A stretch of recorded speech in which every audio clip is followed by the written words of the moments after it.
새해 첫 주일 또 주일 아침에 오신 여러분 환영하고 축복합니다.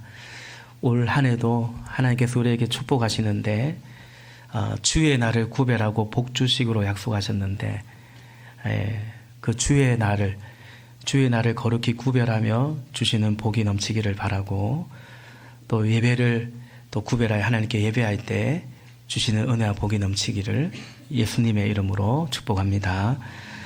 새해 우리의 소망, 우리의 승리가 주님께 있음을 믿습니다.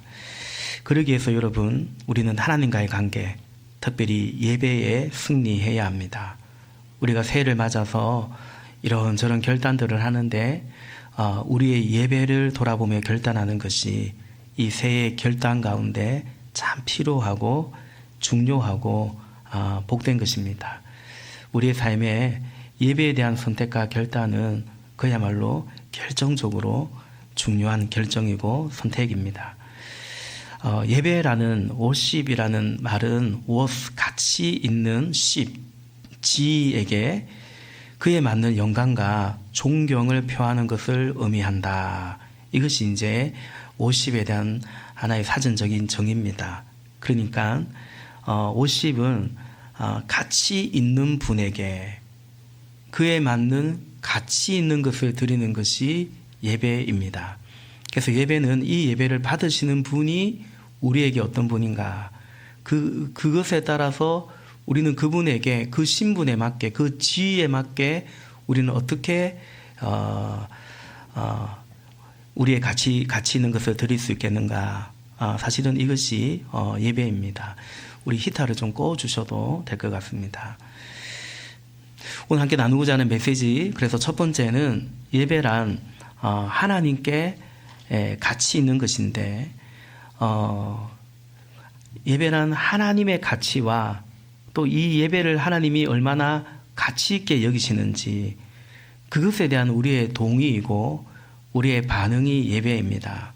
오늘 본문에 모세와 아론이 바로에게 갑니다. 가서는 이제 백성을 내보내라 이렇게 요구를 합니다. 이게 말도 안 되는 사실은 어마어마한 이야기죠. 그러니까 바로에게 가더니 하나님이 말씀하시는데요, 이제 이스라엘 백성을 여기서 애굽에서 내보내라고 하십니다. 내보내 주십시오. 그게 얼마나 있었냐면 야곱의 때에 내려가기 시작해서 430년 정도를 여기에 있었습니다. 이 이야기는 바로 입장에서도 그렇고 이스라엘 백성의 입장에서도 그렇습니다. 바로의 입장에서 볼 때 지금까지 노예로 잘 부리고 있는데 왜 보내줍니까? 보내줄 이유가 뭐냐라는 거죠. 또 사실은 이스라엘 백성 입장에서도 그렇습니다. 우리가 출애굽은 이스라엘에게는 굉장히 환영할 만한 일이고 그야말로 구원이고 그것이 틀린 건 아니지만, 그런데 따지고 보면 이미 여기가 이들의 삶의 터전입니다. 그리고 고고학적인 그런 자료를 보면 이 애굽의 바로는 성경에 보면은 노역을 하고 학대를 하고 그렇게 되어 있지만, 그러나 또 고고학적인 자료를 보면요, 그럭저럭 그냥 살 집도 장만해주고, 또 이 동물의 뼈다귀, 생선의 가시 이런 것들이 많이 이제 출토되었다는데 단백질도 먹게 해주고, 그럭저럭 이들이 애굽에서 살만했던 것입니다. 그래서 강약길에 우리가 볼 때는 그 노예로 살던 애굽이 뭐가 좋다고 인간들이 일어나 싶지만, 강야에서 이들이 퍽하면 애굽으로 돌아가자. 그때는 그래도 밥도 있었고 때로는 고기도 먹었고 그런 얘기들을 이들이 하지 않습니까? 근데 그럴 만한 것이 실제로 이들이 이미 거기가 이들의 다 거기가 고향이고 거기서 태어났고, 히브리 사람이라는 정체성보다는 사실은 그곳에 애굽, 당대 어쨌든 최고의 문명을 누릴 수 있는 그곳에 이들이 분명 살았던 것입니다. 그래서 이 이스라엘 백성 입장에서도 그 길을 떠난다라는 것은 이건 어마어마한 사실은 그런 일이 되는 것입니다. 그렇다면 그 이유가 뭐냐라는 거죠. 오늘 모세와 아론이 바로에게 가서 이 백성을 내보내라 하는데 또 사실은 자기 동족들에게는 이제 우리가 여기를 나가야 된다고 말하는데 그럼 그 이유가 뭐냐? 1절에 보니까 그 뒤에 모세와 아론이 바로에게 가서 말하였다. 주 이스라엘의 하나님이 말씀하시기를 나의 백성을 보내라. 그들이 광야에서 나의 절기를 지켜야 한다 하셨습니다. 아멘. 내 백성을 보내라. 그들이 나의 절기를 지켜야 된다. 지금까지 애굽 사람이 아니고 사실은 히브리 사람인데 하나님 백성인데 아브라함의 후손인데 이들이 애굽에서 애굽 제사를 드리고 금송아지 우상을 숭배하고 애굽의 풍습을 쫓아 살았는데 이제 하나님께서 말씀하시는 거죠. 그들이 이제 나의 절기를 지켜야 될 거라고. 그게 뭡니까? 하나님께 예배해야 된다라고 말입니다. 3절에서도 우리 하나님께 제사를 드려야 된다. 이것이 오늘 모세와 아론이 바로에게 가서 이스라엘 백성을 내보내야 되는 이유라고, 또 자기 동족 이스라엘 백성들에게도 우리가 이제 여기를 떠나야 되는 이유라고 말씀하고 있습니다. 출애굽의 이유가 뭐냐? 예배입니다. 이것이 하나님이 모세를 통해서 바로에게 또 그의 백성에게 제시한 출애굽의 이유입니다. 여러분, 하나님에게 있어서 예배는 이처럼 이유입니다. 어떤 선택을 하고 어떤 결정을 하고 그것의 이유가 뭐냐? 하나님은 예배가 이유라고 말하고 있습니다. 지금 여기를 나가야 되는 이유, 바로가 이제 이들을 내보내줘야 하는 이유가 예배입니다. 이사야 43장 21절 말씀해 보니까 이 백성은 내가 나를 위하여 지었나니 나를 찬송하게 하려 함이니라 말씀합니다. 하나님이 창조주 하나님이 우리를 창조하셨는데 그 이유가 뭐냐? 하나님을 예배하기 위함이라고 분명히 말씀합니다. 그래서 여러분, 예배는 하나님에게는 이유가 됩니다. 그뿐이 아닙니다. 모든 것의 이유가 사실은 예배입니다. 이제 우리가 하나님 믿는다는 것은 어떤 면에서 그런 겁니다. 우리가 존재하는 거, 우리가 살아가는 거 다 그 하나님 영광을 위해서 하는 거다.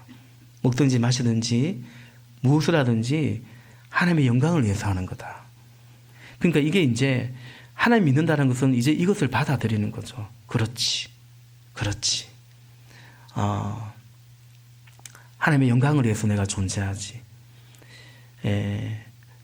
하나님을 예배하는 것이 우리의 삶의 이유지. 하나님에게도 이유인 것이 하나님 믿는 우리에게도 이제 이유가 되는 것. 이것이 이제 하나님을 믿고 살아가는 것입니다. 여기에 동의하고 동의를 넘어서 이제 사모하고 순종해 가는 것이 이제 우리가 하나님을 믿고 살아가는 것입니다. 우리 에베소서 1장을 한번 찾아볼까요? 이제 좀 신약으로 넘겨서 에베소서 1장을 성경을 찾아보겠습니다.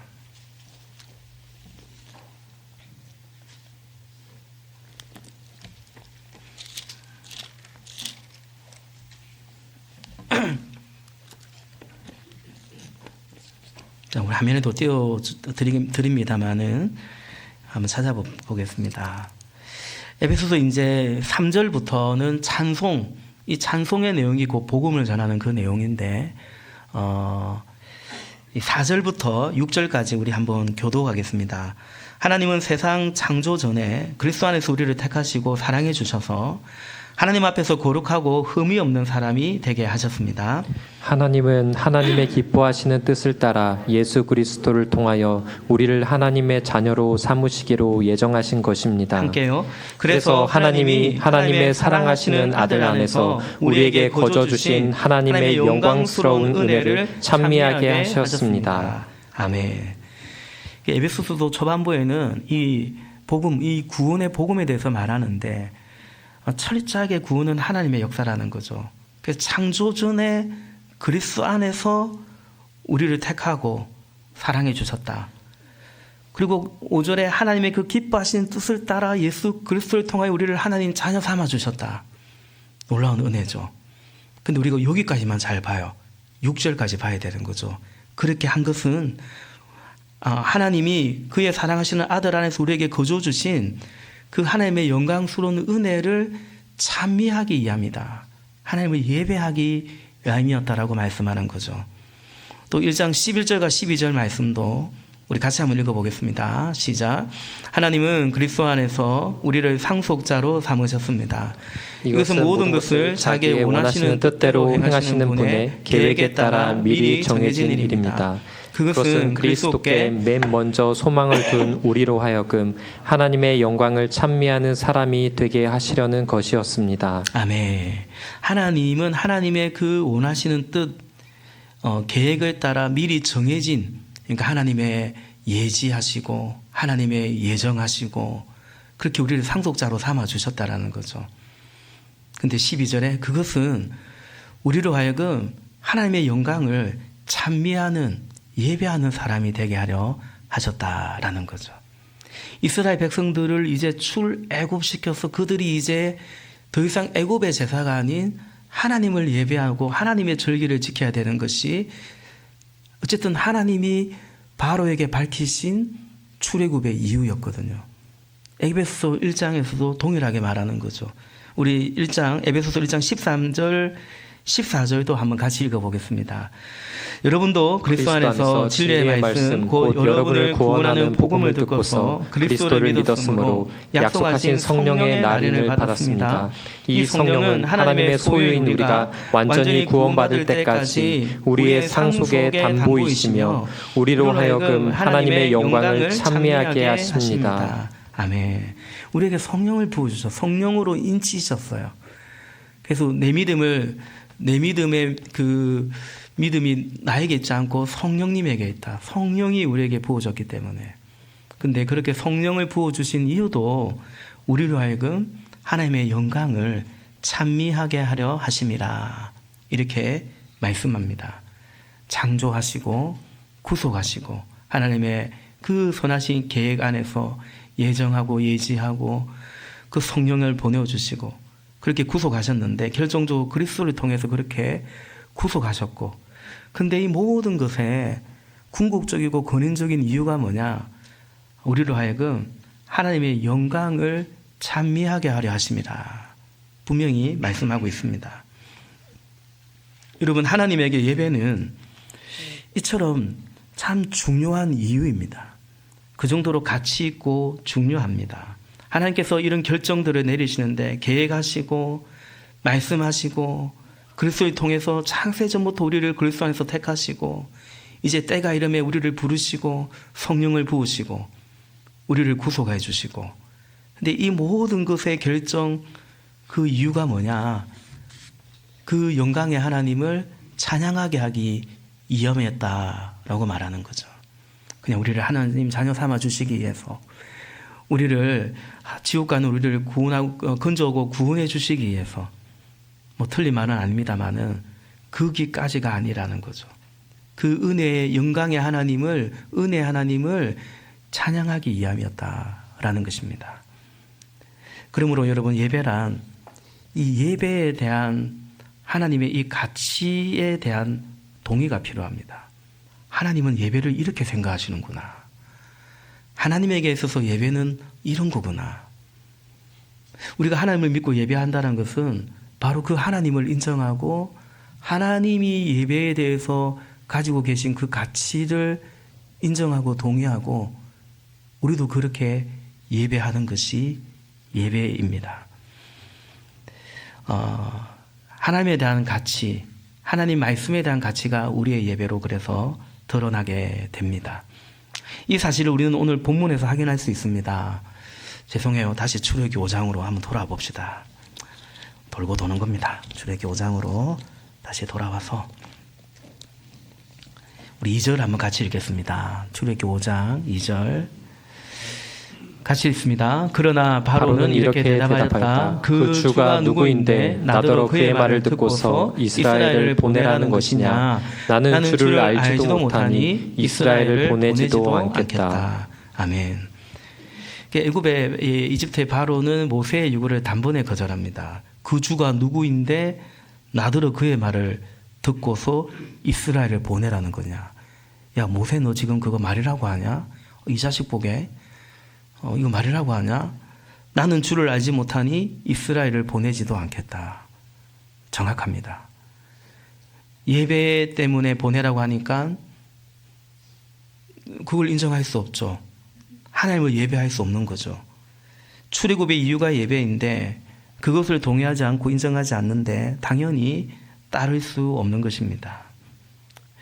여러분, 출애굽기를 읽어보면 우리가 알죠. 바로가 언제 결국은 항복하고 이 이스라엘 백성들을 언제 내보냅니까? 언제 내보내죠?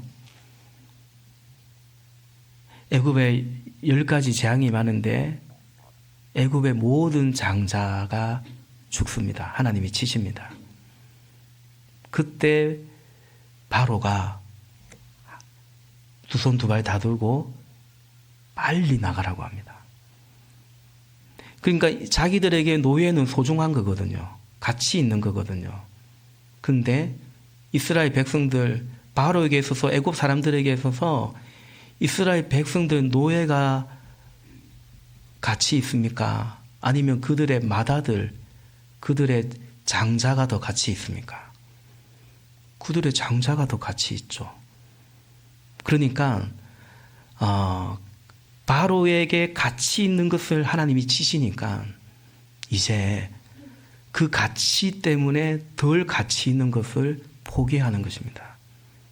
근데 사실은 여기에 예배의 의미와 정신이 담겨 있습니다. 예배는 뭐냐면 가장 가치 있는 것에게, 가치 있는 분에게 여전히 내게도 가치가 있는 시간, 물질, 내 몸, 이것을 하나님께 드리는 것, 이것이 예배인 것입니다. 그래서 하나님은 우리가 바로처럼 항복해서 예배하기를 원하지 아니하시고, 하나님 그분을 말씀을 통해서 알고 그분의 말씀의 가치를 알고 또 그분이 인정하는 예배에 대한 가치를 동의해서 그렇게 하나님을 예배하기를 하나님은 원하신다라는 것이죠. 그러므로 예배는 계속 말씀드리는데요, 하나님과 하나님의 말씀 그 가치에 대한 우리의 반응입니다. 사실은 이것이 오늘도 우리의 예배를 결정하고 있고 또 우리의 예배에 사실은 녹아 있는 것입니다. 오늘 함께 나누고픈 메시지 두 번째, 그래서 나에게 예배란, 오늘 설교의 제목도 예배란 뭐냐, 그 다음에 나에게 예배란 뭐냐인데, 둘째, 나에게 예배란, 나에게 하나님은 어떤 분인지에 대한 신앙 고백이고 대가 지불이다라는 거죠. 여러분, 예배는 대표성, 상징성을 가집니다. 예배가 다는 아니죠. 우리 신앙생활에 예배가 다는 아니지만 그러나 예배는 대표성과 상징성을 가지고 있습니다. 예배를 통해서 하나님에 대한 우리의 태도나 우리의 마음은 확인된다라는 것입니다. 우리나라 국가대표 선수가 일본 국가대표 선수와 축구를 해요. 우리가 이겼어요. 그러면 우리나라 대표 선수가 이긴 거지만 우리를 대표해서 태극 마크를 달고 나가서 이겼기 때문에 뭐라고 말하냐면 한국이, 대한민국이 이겼다는 거예요. 또 지면은 걔들이 진 게 아니라 한국이, 대한민국이 졌다라고 말하죠. 대표성을 띠는 것이 그런 겁니다.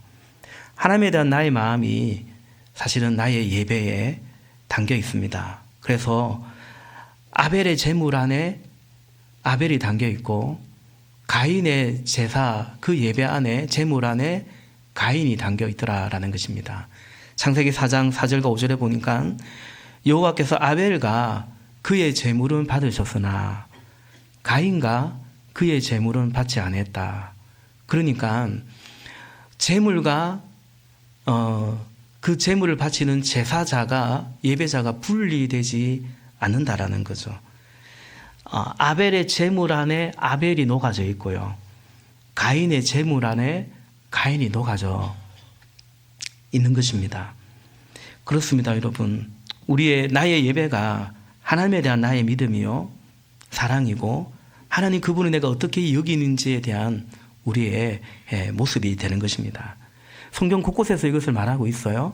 말라기서 1장 13절 말씀해 보니까 너희는 또 이 얼마나 실정나는 일인가 하고 말하며 제물을, 예배를 멸시한다. 나 만군의 주가 말한다.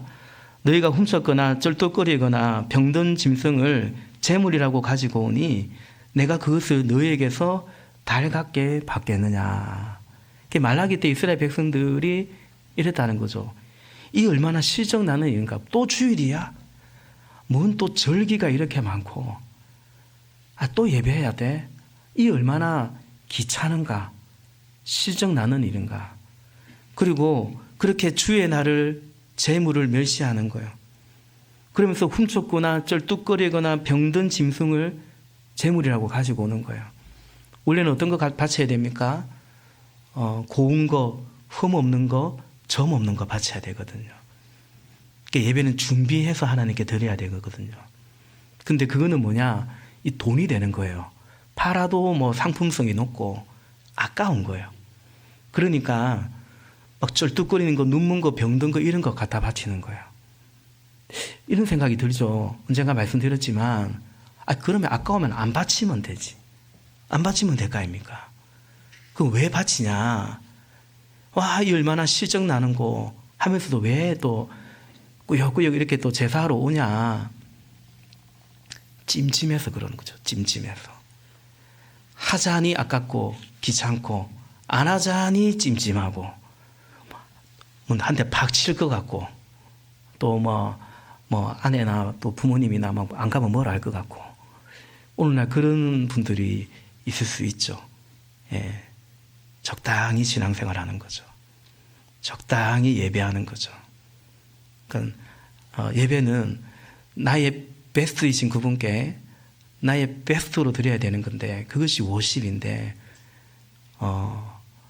너무 극단적인 예가 될지 모르겠지만, 진짜 말라기 때 백성들처럼, 귀찮네. 안 가자니 찜찜하고, 또 체면도 있고, 내 그래도 집사인데, 내 그래도 직분도 있는데, 안 가자니 그렇고, 헌금도 안 하자니 그렇고, 그럴 수 있다라는 거죠.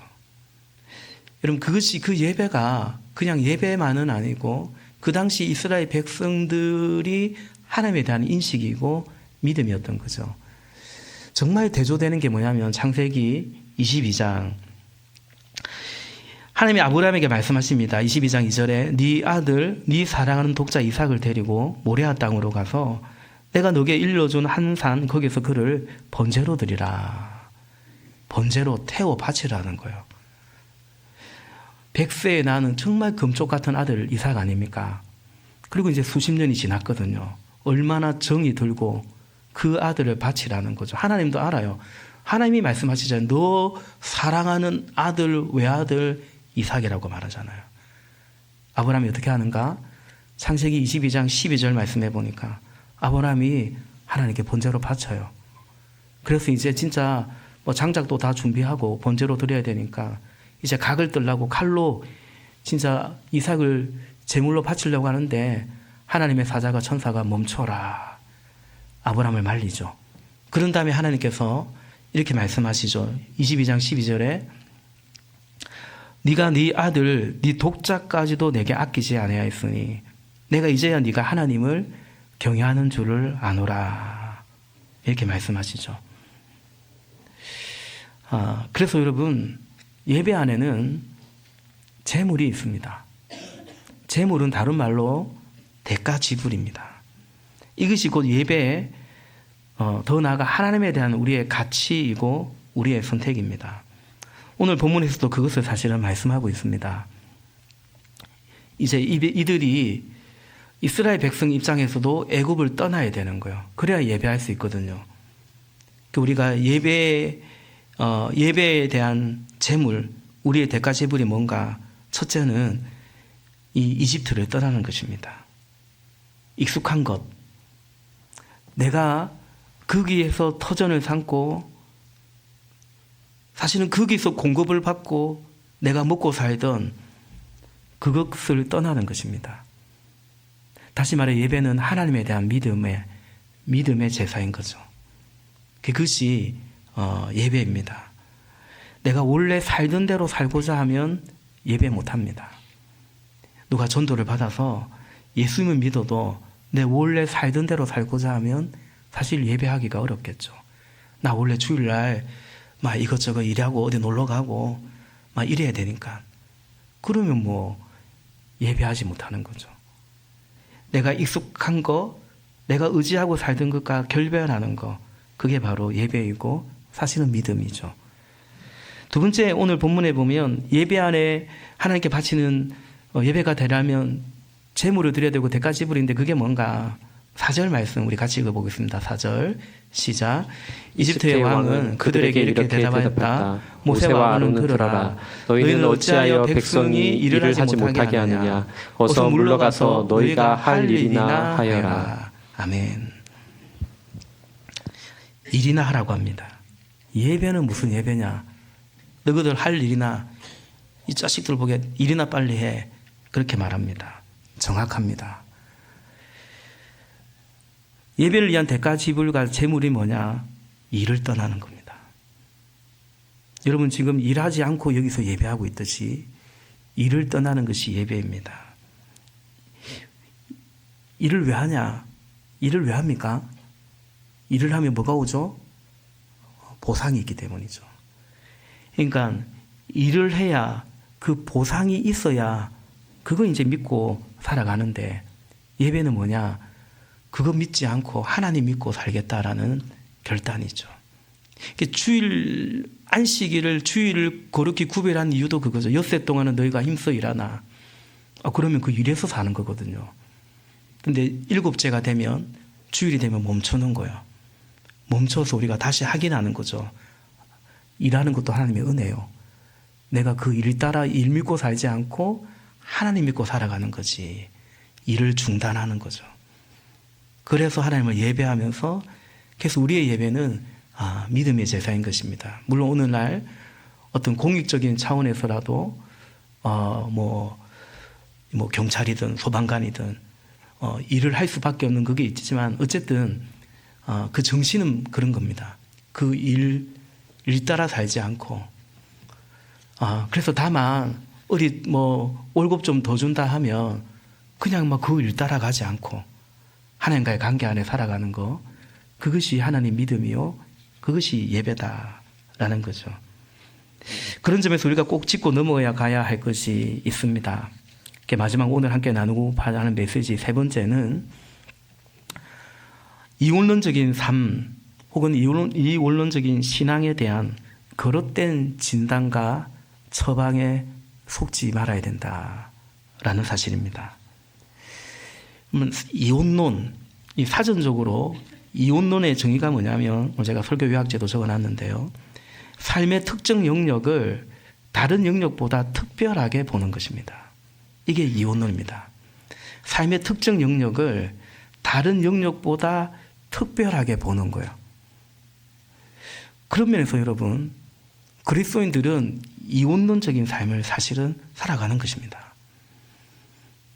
우리가 다른 삶의 시간에서 어쨌든 우리는 주의 날을 특별하게 생각합니다.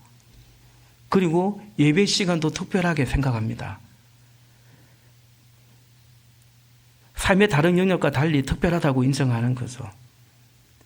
그래서 여러분, 신자는 구별된 예배를 통해서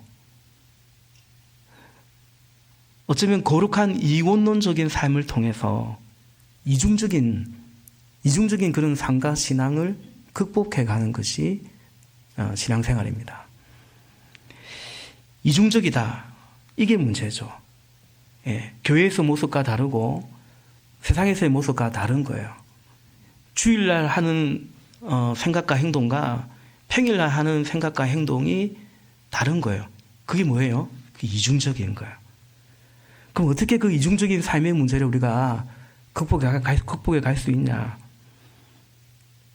더 우리는 거룩한 이원론적인 삶을 통해서 이것을 극복해 가야 됩니다. 근데 한국 교회가 언제부턴가 이것을 이중적인 신자의 삶에 대한 진단과 처방이 잘못돼 가지고 이원론적인 삶에 대해서 그것이 문제라고 진단하고 처방하는 것, 그야말로 오류고 오진이라고 생각합니다. 그 반대입니다. 왜 이중적인 삶을 살아가냐면 거룩한 분리가 또 포기가 없기 때문에 일상에서도 구별된 삶, 자기 부인의 제자도에 실패하는 것입니다. 종종 얘기하죠. 학생에게는 공부가 예배다. 사업하시는 분에게는 비즈니스가 예배다. 제가 그 말하면 아니라고 하죠. 예배가 예배다. 공부는 공부고 예배가 예배다. 비즈니스는 비즈니스죠. 여러분, 근데 맞아요. 그 말이 무슨 말인, 어떤 의미인지 알아요. 공부도 예배이고 비즈니스가 예배가 되려면요, 그런 예배적 삶을 살아야죠. 그게 맞죠. 그러려면 공부 때문에 예배를 포기하면서 공부가 예배라고 해서는 안 되고요. 비즈니스 때문에 예배를 포기하면서 비즈니스도 예배라고 하면 안 되고요. 정말 공부도 예배고 비즈니스도 예배인 그런 삶을 살고자 한다면 예배가 분명히 예배여야 하는 것입니다.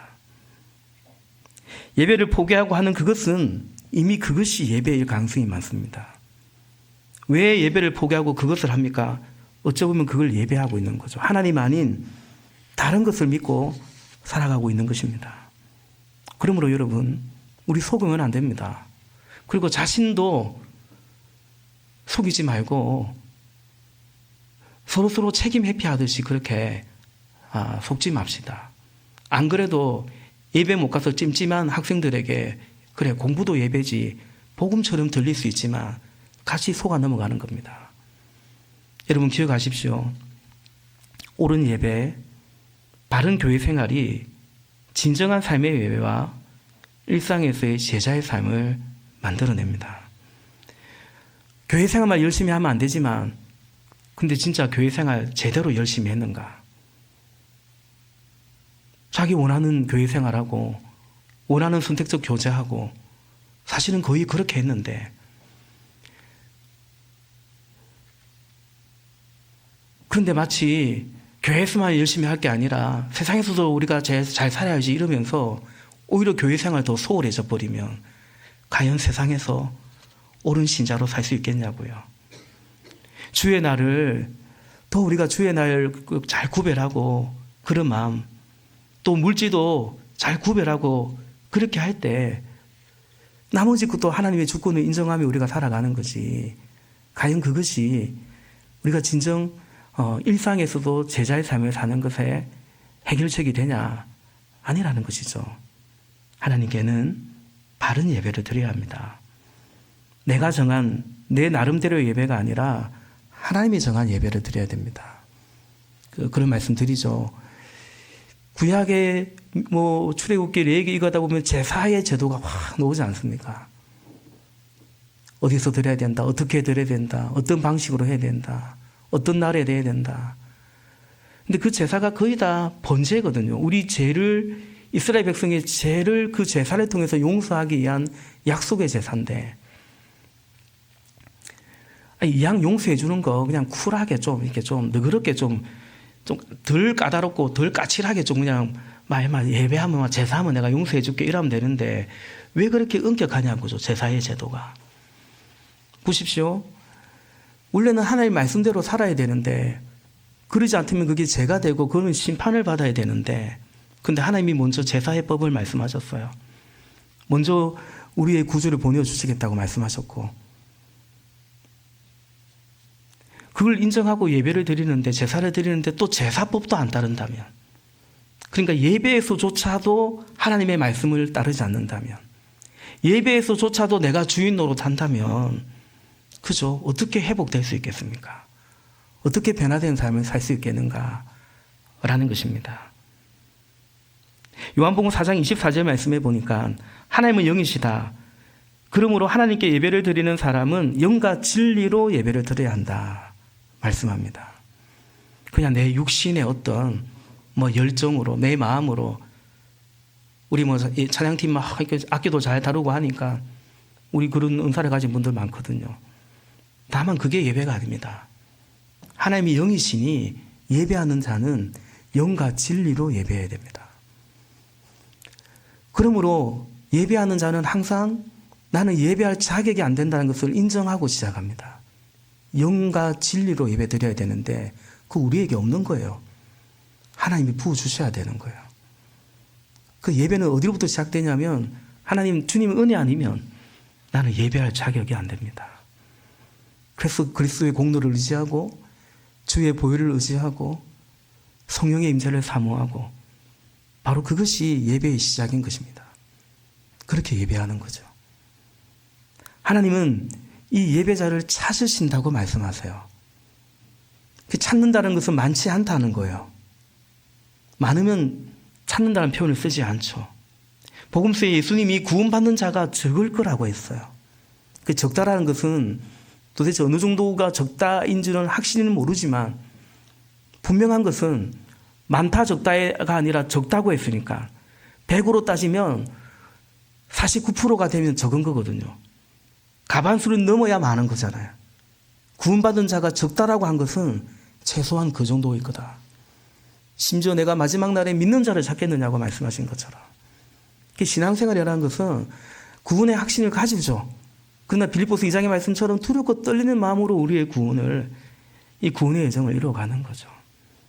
요한복음 4장 23절에 참되게 예배를 드리는 사람들이 영과 진리로 아버지께 예배를 드릴 때가 온다. 지금이 바로 그때이다. 아버지께서는 이렇게 예배를 드리는 사람들을 찾으신다. 말씀하십니다. 사랑하는 여러분, 하나님이 찾으시는 그 예배자가 되시기를 주님의 이름으로 축복합니다. 정말 그렇습니다. 목회자인 저만 해도 교회 일꾼 찾을 때 저분 무슨 은사가 있고 얼마나 유능하고 얼마나 열정이 있고 경험이 있고 그거 아니라 그냥 목회자인 저만 봐도 교회 일꾼 찾을 때요. 예배자 중에 찾습니다. 저 사람 예배가 됐네. 예배를 사모하네. 저 형제는 예배가 되는구나.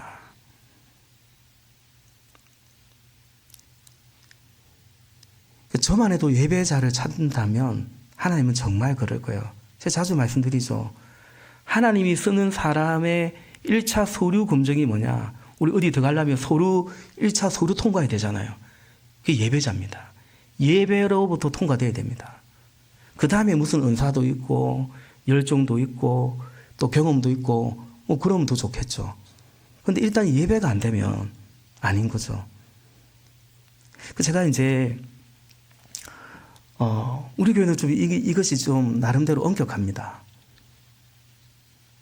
최근에 어떤 목사님 만나니까 교회 학교 교사들이 9시에 예배 먼저 드리고 11시에 부서 교육부서 섬겨야 되는데 부임해 보니까 주로 그냥 9시 예배 안 드리고 11시에 부서 예배 드리는 게 그냥 그 사람들의 예배라는 거죠. 교사들이. 그게 이제 문화가 된 거죠. 저도 이제 그런 교회 있어 봤습니다. 우리 교회는 그렇게 할 수 없습니다. 제가 주일학교 전사할 때 보조 교사들을 다 돌려보냈습니다. 이 부장 집사님이 우리 교회는 사역박람회에서 자원을 해서 하지만 보통은 부장 집사님들이 교사를 막 섭외해서 확보하거든요. 그게 이제 부장의 능력이거든요. 그래서 제가 보조 교사들을 다 돌려보냈습니다. 안 해도 된다고. 예배 잘 드리라고. 그러니까 처음부터 약속한 거예요. 보조 교사니까 매주 안 와도 된다. 네 시간 되면 온나. 그러니까 아이들에게 가르칠 게 없는 거예요. 교회에서 우리 아이들에게 뭐 가르치겠습니까? 야, 좋은 대학 가라이, 유학 가라이, 인물되고 재벌 되라이. 그거 가르치겠습니까? 하나님 잘 믿어라, 예배 잘 드리라. 이걸 가르치는데 교사들이 들쑥날쑥하니까 가르칠 수가 없는 거예요. 교사들이 헌금도 안 드리니까 헌금 방울이 돌리는데 애들이 다 보고 있거든요. 가르칠 수가 없는 거예요. 제가 다 보조교사 다 흔한 말로 그냥 잘랐습니다. 부장 집사님이 막 뭐라 하시더라고요. 그래서 내가 상의를 더 해야 되는데 그건 죄송한데 이런 이유 때문에 설명하니까 또 감사하게 잘 받아들이시더라고요. 저는 보조교사를 그래서 교육부서 섬기면서 보조교사는 안 씁니다. 왜냐하면 예배가 안 되면 모든 사역은 예배부터입니다. 예배가 안 되면 금호도 안 되고 할 수도 없고 해서도 안 됩니다. 말씀을 정리합니다. 오늘 말씀을 준비하는데 이 찬양의 가사가 생각납니다. 주가 일하시네. 주가 일하시네. 주께 아끼지 않는 자에게. 그 다음 주가 일하시네. 주가 일하시네. 신뢰하며 걷는 자에게. 그 주가 일하시되라는 그 찬양의 후렴인 것 같습니다. 여러분, 주님이 예배하고 주께 드리는 것을 아까워하면서 주께 바랄 수는 없는 거죠. 주께 아끼지 않는 자에게 주님이 일하시는 거거든요. 근데 실제로 본인도 별로 바라지 않더라고요. 제가 볼 땐 그렇습니다. 막 주님께 적당히 하고 막 아까워하고 인색하면서 그런 분들은 주님께 별로 뭘 간절함도 없고 바라지도 않아요. 그냥 어쩌다 믿으니 이제 안 믿을 수는 없고 그 정도 신앙생활 하지 잘 간절함이 없어요. 가만히 우리가 자신을 살펴보면 좋겠습니다. 사랑하는 여러분, 우리가 세상에서 이중적인 삶을 사는 그런 삶도 어쨌든 바꿔가야 되는데, 그러려면 하나님과의 관계의 이중성에서부터 벗어나야 되겠습니다. 여러분, 하나님의 자녀, 그리스도의 제자, 결국은 뭡니까? 예배자입니다. 올 한 해, 오늘 첫 주일인데요. 우리 모두 거룩한 이혼론자가 되셔서 특별한, 하나님은 우리에게 참 스페셜한 분이기 때문에 특별한 분을 주께서 말씀하신 그대로 특별히 예배를 구별하면서 거룩한 이혼론자가 되어서 진정 이중적인 신앙을 극복해 나가는, 그거 하루아침에 안 되겠지만 극복해 나가는 참된 예배, 또 참된 신앙이 되시기를, 그런 올 한 해가 되시기를 예수님의 이름으로 축복합니다. 같이 기도하겠습니다.